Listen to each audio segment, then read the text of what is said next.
Welcome back. I'm Uday Pratap Singh. You're joining us on NewsX. Our big focus this hour today, India and the United Arab Emirates have reaffirmed the strength of their strategic partnership as Prime Minister Narendra Modi welcomed UAE President Sheikh Mohamed bin Zayed Al Nahyan in New Delhi. In a personal gesture, PM Modi received the UAE President at the airport. The two leaders were even seen travelling together, underscoring the warmth of the relationship. India is set to launch facilities and pilot training centres for many other agreements as well. The visit, though brief at around 3 hours, marked a high-level diplomatic engagement, with both sides emphasizing the importance of deepening cooperation across trade, investment, energy and regional security. India and the UAE already share a comprehensive strategic partnership anchored by expanding economic ties, growing defense collaboration and people-to-people links. Today's talks are expected to further build on this momentum as both leaders discussed ways to enhance bilateral cooperation and align on the issues of regional and global importance. Let's take a look at the key takeaways from today's meeting. So what are the main takeaways from this bilateral meeting between India and UAE? So the Modi-MBZ meeting has concluded on a very positive note. Warmth and camaraderie shared, of course, between the two leaders. Big takeaway number one, India and UAE have concluded their strategic defense agreement. So that is something that has been finalized. It has been concluded, setting the stage for further defense cooperation and security ties. The big takeaway number two is that India and UAE are to double trade to a level of $200 million by 2032. That is the target that has been set between the two countries. Big takeaway number three, India and the UAE have condemned cross-border terrorism as well. So India and the UAE in that joint, of course, statement as well have condemned cross-border terrorism. Both sides agreed that there is no space in the world for any sort of cross-border terrorism, with a clear, message for Pakistan as well. Big takeaway number four, India is to set up launch facilities, satellite fabrication and training centers as well. So that again is something that India will be setting up and has pledged to do as well. Big takeaway number five, UAE will be helping set up international airport, also MRO facility and pilot training facility in Dholera. So big boost there for Dholera with this pledge by the UAE. Also, big takeaway number six, an agreement also finalized for the supply of 0.5 million metric tons of LNG per annum from the UAE as well. So big boost for our gas sector as well, for our energy needs. That's again a commitment of course, the gas from the UAE that has been got by India as well. Big takeaway number seven, civil nuclear cooperation after passage of the Shanti Act. So the stage has been set for the cooperation as well on this front as well between the two countries. Remember, the Shanti Act, of course, was passed in Parliament just in this last session. Big takeaway number eight, UAE to help establish a super computing cluster in India as well. So even for the tech sector, a lot discussed and a big boost expected as well with that announcement. Big takeaway number nine, First Abu Dhabi Bank, DP World, has been given a go-ahead to establish offices in Gift City as well. So big boost for Gift City coming in with, of course, this announcement and clearance as well. Also, big takeaway number 10, India and UAE to start joint exercises in polar science. That's something that the two countries have strived to do. So joint collaboration on this front expected as well between India and the UAE. So comprehensive issues discussed, number of sectors, of course, touched upon, a lot of dialogue, but a lot of announcements and a lot of comprehensive goals as well that have been set by both countries. So clear convergence today between India and the UAE, and big achievements clearly that we just spelled out for you of that Modi-MBZ meeting. Let me join our guests for their analysis as well. Ambassador Bhashwati Mukherjee, former diplomat, joins us live. Major General Dhruv Katoch, Director India Foundation, is live with us. Sumit Peet, political commentator, is live with us. Sharad Kohli, economist, also joins the broadcast live. Appreciate all of you being with us. Ambassador Mukherjee, what do you make of the outcomes of this crucial meeting today in New Delhi? A very significant meeting with lots of takeaways. Prime Minister going to the airport himself um, is an indication that he deliberately broke the official protocol to welcome him to India, though it was a 3.5 hour visit. The photographs of the two of them traveling in the car are heartwarming. The defense partnership is very important, considering that there had earlier been some misunderstanding by rumors about the Pakistan UAE defense partnership. This sets the record straight. There is a strategic defense partnership. The defense minister of UAE, who's also the crown prince, was in the delegation. And in addition, there are lots of issues which you have outlined, which actually, in a way, strengthen that defense partnership, whether it's in the area of space, or it's in the area of high tech, or it's in the area of launch facilities, etc. But for me, from a political perspective, what is important is the outright condemnation of cross-border terrorism, and the fact that the Foreign Secretary of India, when he had read out uh, what was MEA's perspective on the visit, he had mentioned that before the delegation level talks, there had been a one-to-one between the two leaders. Usually, in my experience, in these one-to-ones with no record taker, that's where the real business happens. And I'm sure that in that one-to-one, there would be very important issues discussed, which would possibly center around uh, the Gaza plan, the establishment of this board by Donald Trump, invitations to countries to join on a temporary basis without $1 billion, on a permanent basis with $1 million.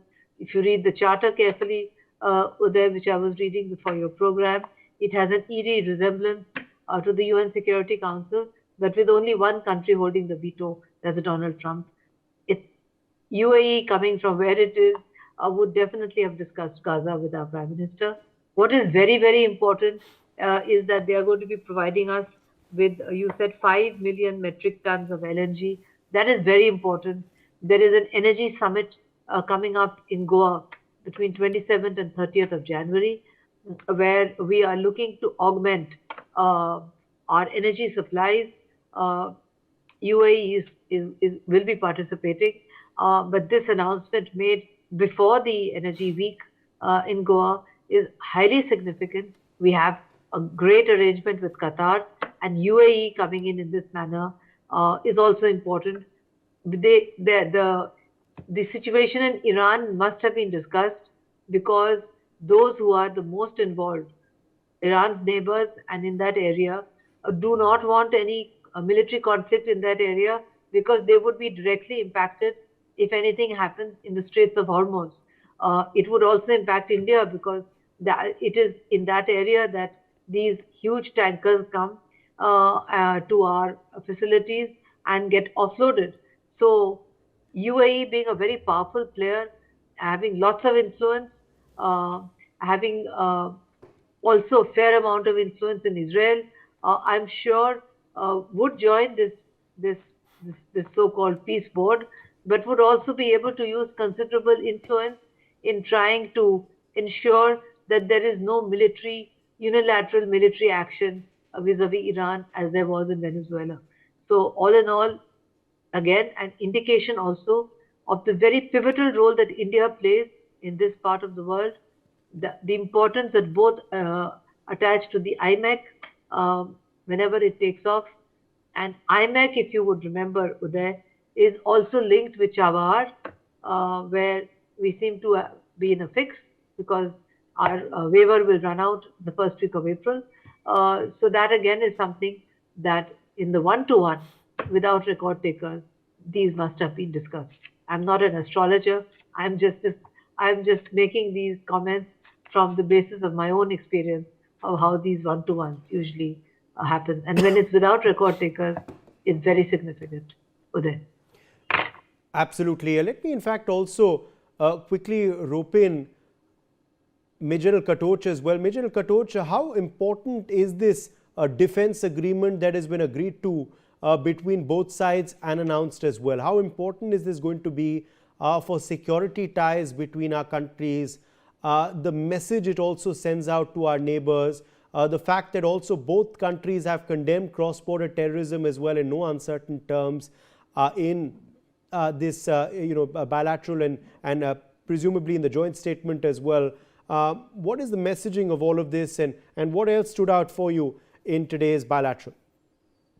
Thank you, Uday. Uday, let me deal with the defense partnership which has been spoken about. Now, I think that is going to be extremely relevant because India is now getting onto, as becoming a very major arms exporter. But we also require tremendous amount of capital as far as the defense industry is concerned. And I think here there is a mutuality of interest by which we can supply a very large quantum of the defense needs of the Emirates, whatever they require. And secondly, they would be prepared to invest significantly in India also. I think the other part of this defense strategic agreement is, because Saudi Arabia has already had one with Pakistan. And I think this assumes great importance by at least speaking about this on this particular forum. The second thing is, you spoke about the Shanti Bill, and I think that's again very important because when we are looking into civil nuclear energy, it is very highly capital intensive. And that is where a great deal of, when we are looking into support, the financial support, it can come from the Emirates. But at the same time, India is able to offer to the Emirates huge deals also. When we are talking of space or even when we are talking of civil nuclear energy, I think there is a great deal of complementarity of interest. I think, as Ambassador Mukherjee has said, it is very significant as far as the statement on terrorism is concerned. You see, we've had Operation Sindoor, but yet Pakistan is not changing its ways. And I think while the military will do what it has to do, politically and diplomatically, we need to keep isolating Pakistan, and this is one of the ways to do it. There is a side point, which I just thought I'll mention here. There are quite a number of our prisoners, some of our people have been taken prisoner in Dubai. And one of them is Major Vikrant Selini, I think. Vikrant Jetli. Now, Vikrant is the brother of Selina Jetli, the film personality. And he has been languishing in a Dubai prison for more than 1 year. Now, I think it's time we got him home. It is the Pakistani ISI which is interrogating him and torturing him in Dubai. So I'm not. This, of course, wouldn't have come up at the summit level dialogue with the Prime Minister had. But I think this will be an important point when we take this partnership forward. It will be a very good gesture on the part of the Emirates of Dubai, and of course, because he is the boss, to ensure that Major Jetli comes back home. And I think this is the point which we need to also consider. Ultimately, when Ambassador Mukherjee spoke about the two leaders meeting without any any scribes in between, the 2 points which will be discussed, I think Gaza of course has been dealt in detail, but I think the larger interest now has shifted to Iran. What exactly is going to happen in Iran? Because that is going to impact everybody far more seriously than what Gaza is. Gaza is simply a question of a peace plan, but the entire world is hinging on what will happen in Iran. And if something goes wrong there, then the energy futures of India are at stake. And I think the energy futures of even the Gulf, all the Gulf states will be at stake. So that is something which would have been of concern. I think the Prime Minister would have given his views and especially the sort of road ahead as to how this situation in Iran is to be dealt with. And certainly it should not be unilaterally dealt with by the United States. Uday. Let me, in fact, get in Sumit Peer as well on the optics also, Sumit, because we saw, of course, very warm body language between the two leaders as well. The camaraderie was on full display. What did you make of the fact that PM Modi broke protocol, went himself to the airport, a gesture accorded to very few world leaders? We saw it recently with Vladimir Putin of Russia, but going himself to the airport, greeting the UAE president, a warm embrace, a hug at the tarmac, then the two sharing the car as well. Again, this car diplomacy also is becoming a talk of town, and it happened today as well. What did you make of all these optics, and what does it show us about the bond between the two leaders and the two countries? Well, thank you very much for having me on your show. If I not be politically correct and correct, I think this is one of the most strategic meetings what we had in the recent past. Because if you look at a 3.5 hour meeting, and if you look at the VIPs which were traveling with the Sheikh of Dubai, and if you look at the high profile delegation which he was getting for a 3.5 hour meeting, then you had a separate one-to-one, that is direct between him and Modi ji. And then you have at least 15 or 20 takeaways from the meeting. That means that the winds of change are there in the Gulf. This meeting was done. Remember, like this, similarly, President Putin came to India for 6 or 8 hours a couple of years back. He signed a lot of agreements and he just went back. And the world was looking what was Putin doing in India. Then we are eventually coming to know what was Putin doing in India. So here, we know Gaza is happening. We know Iran is happening. We know Abraham Lincoln will be reaching, Gulf by 25th of this month. That is what the date is. So the Americans are planning something. The things are simmering up. Donald Trump might be talking of board of peace and all that, but he has a military agenda down his sleeve. We don't know what is he going to unreveal and when. And when there was a pact between Saudis and Pakistanis, that was a major geopolitical moment. They were trying to get Turkey in, now they are trying to get Bangladesh in and others. Now UAE coming close to India, not only military-wise, but at a 360-degree level, it's a big thing. Now the trade, which is UAE is our third biggest trading partner, 100 billion you're talking of in next 6 years, you're talking of more than 200 billion. You're talking of cooperation in all the possible domains, and you've already signed the LOI for the defense cooperation. In a way, you can say there's a very strategic and a very high level defense agreement of cooperation between India and UAE today, because if the Gulf disturbs, everybody would have to look for its partners. Everybody would have to look for where are the people they are going to look up to. When you look at food security, when you talk of education, when you talk of investments, when you talk of banking, which you pretty much covered pretty nicely. So this was a thing that I have to do it now, because I don't know how the things are going after 1 month. This is not something which you can wait for a few months and you have a big delegation coming, you have this 2-3 day summit and you announce one by one agreement. So this is something abhi karna hai, abhi nahi to kabhi nahi. And that is how you look at it. And Prime Minister Modi regards his friends very well. Going to the airport and the hug and the car diplomacy, that's typical of Prime Minister Modi. If he regards you, if he thinks you're important for India, and if you have the chemistry and you thinks your visit is in the supreme interest of Bharat, he will extend this courtesy to you, and that is what he did. And UAE usually, if you look at them, they don't get into much into this, Islamic kind of politics. They try to keep away. They don't get their hands dirty into all the things. But on the other hand, we have seen this increased cooperation between Saudis and Pakistan. We are seeing them making the so-called Muslim NATO or the Islamic NATO. With all those things coming up, we are a major stakeholder in Middle East. We are part of ITU2. We are going to be on the peace board. So we also have to get our partner, our clan, our group of friends together. And this is a message to everybody in the world. And especially when we say cross-border terrorism is not acceptable in all forms and kinds, and people who are facilitating it, who are promoting it, and who are financing it, they are all to be treated and the justice has to be delivered. So it's not only a message to Pakistan and the Mullah Munir, and it's to all the clan and all the people who are behind him, who are helping them directly, indirectly in doing this all. I think UAE has taken a very bold step. They have departed from the typical Middle Eastern politics. Usually that is non-Middle Eastern politics. They have come and say, look, we are with India, we are with Modi, and we want to be explicit about it. We have chosen our side. We want to be explicit about it. And what we are seeing is a new breakthrough in this relation. And Uday, by the grace of God, I think that 200 billion on all target will be achieved. We have a very big diaspora. 45 lakh people work there. And the things are there.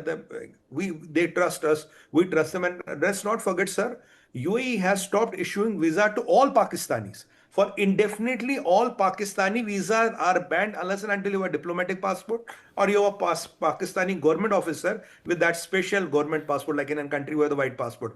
Otherwise, you are a Pakistani. You cannot enter UAE. Right. That is the level of commitment we're seeing on the ground. Yes. Now let's talk about other aspects of what was discussed as well in this bilateral, Sharat Kohli. And we did see trade figure as well.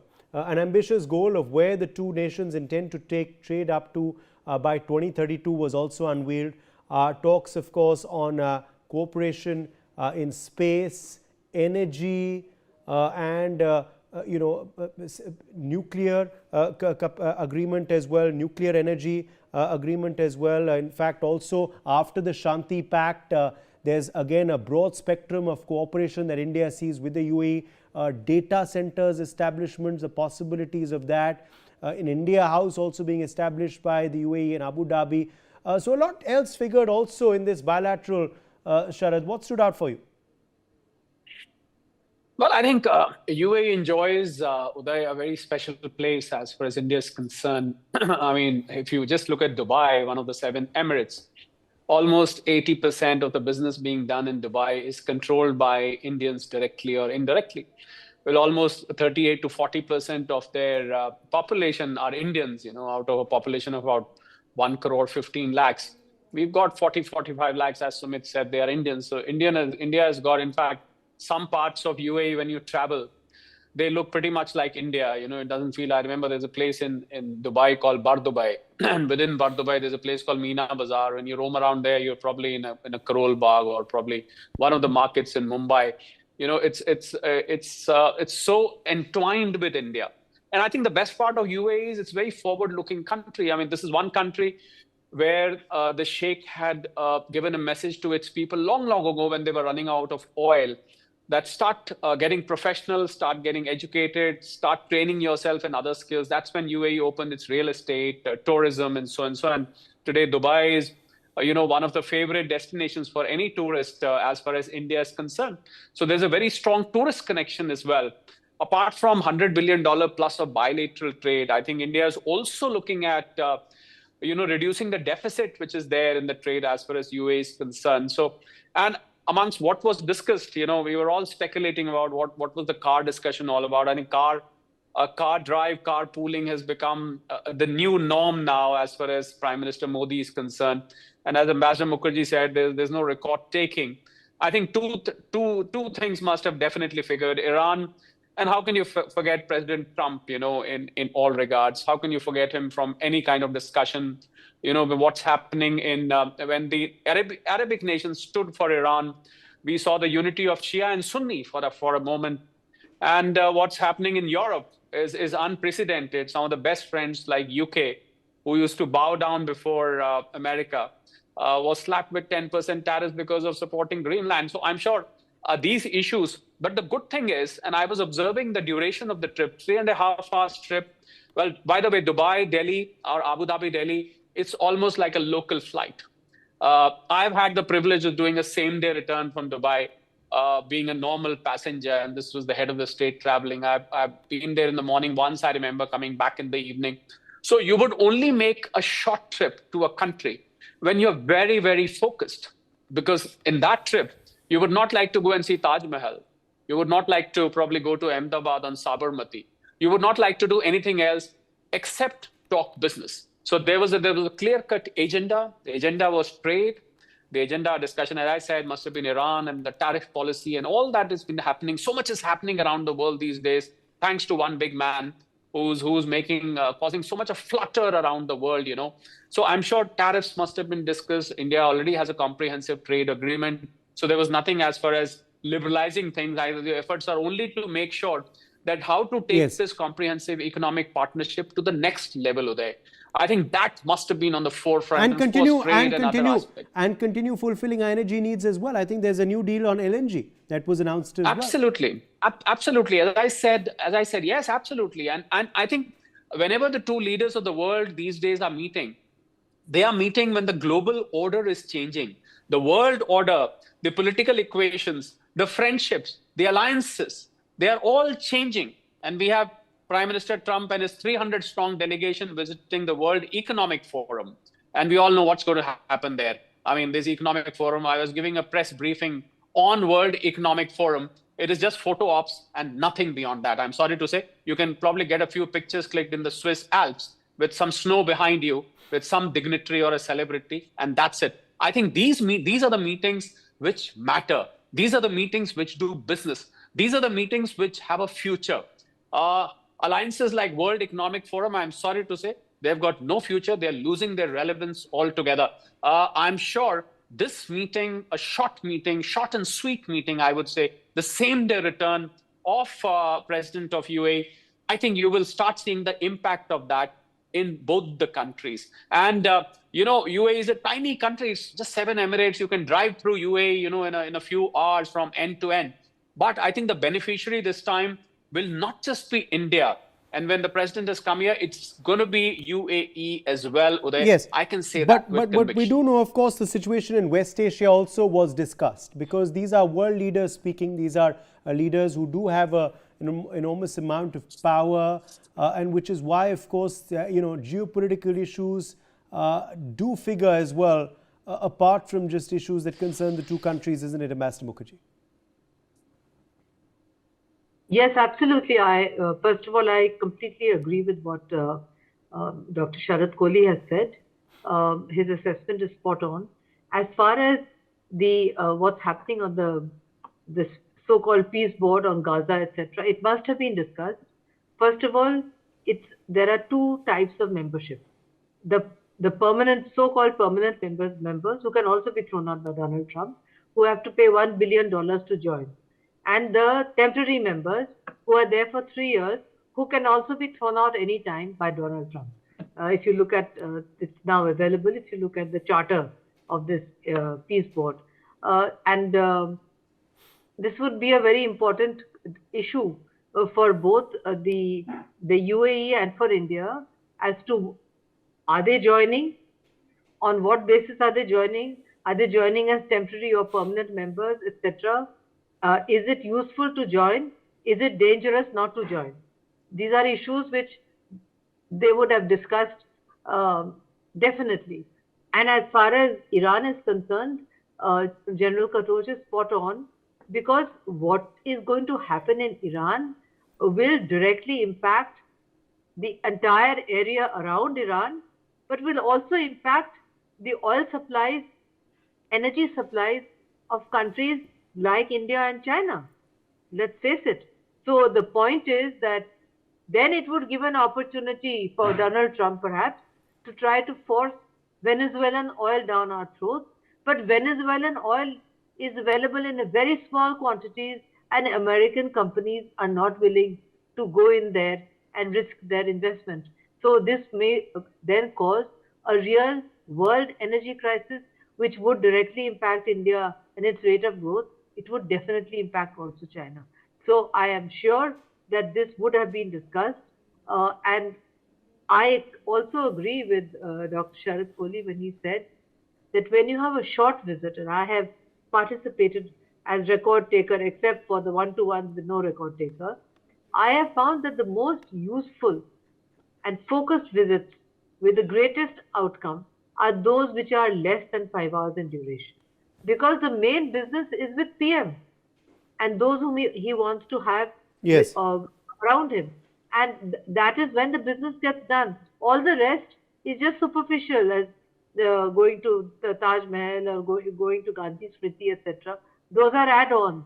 So I think that it was a most significant visit, that in this crucial time, when also Europe is in turmoil, with 10% tariffs imposed on UK for Greenland, when the world isn't in turmoil, who knows, they may have also discussed the forthcoming India-EU summit. I want to get you in here. I want to get you in here, General Katoch as well. General Katoch, on where the things go now between India and the UAE. Where do you see things headed between the two countries after this visit today? Is that addressed to me or General Katoch? Thank you. Yeah, I think this is a very significant visit, and the results are going to be out. You will see it coming out immediately. It is not something which we are going to wait for 6 months or something. By the time we come to January, by the time we come to February and March, the impact of this visit will be visible on the ground. I think it is that significant and important. Uday. All right, Sumit Peer, as far as, of course, the economic outlook of this visit is concerned, how important is this visit and this cooperation with the UAE for our economy as well? It is very, very important, Uday, because we are talking of $200 billion on the table, which is a big, good amount of money. They're already our third biggest trading partner. And the way things are going and where the alliances in the world are happening, this, we should not only limit it at $200 billion, it can go to much more. The banks coming here, things coming here, and we are also reducing our dependence on the LNG. They will be our second biggest LNG suppliers, which is a significant move. There are banks operating here. Your UPI will work in Dubai now. So there's a lot of convergence, which I think happening at a 360-degree level, which is where defense is a very important aspect of it. Okay. So I think when the world is getting into compartments and camps, everybody is pretty much choosing his side, which way they want to align, because that alignment is happening. We Yes. might try to be politically correct and say it's not happening, it's happening Yes. as we talk. And now everybody is choosing a side. And it's good for us. 30 seconds to you. Sharat Kohli, last word. Well, I think UAE is already close to India, and I feel after this visit, it's going to come closer. And the expats in the UAE and the businessmen in India who have their business interests in UAE, I think can look forward to better times, more volumes of trade, more profits, offsetting the onslaught that's coming from America. Uday. My thanks to all of our guests for joining us on this discussion. We've run out of time. Stay tuned to NewsX. The news continues on the other side.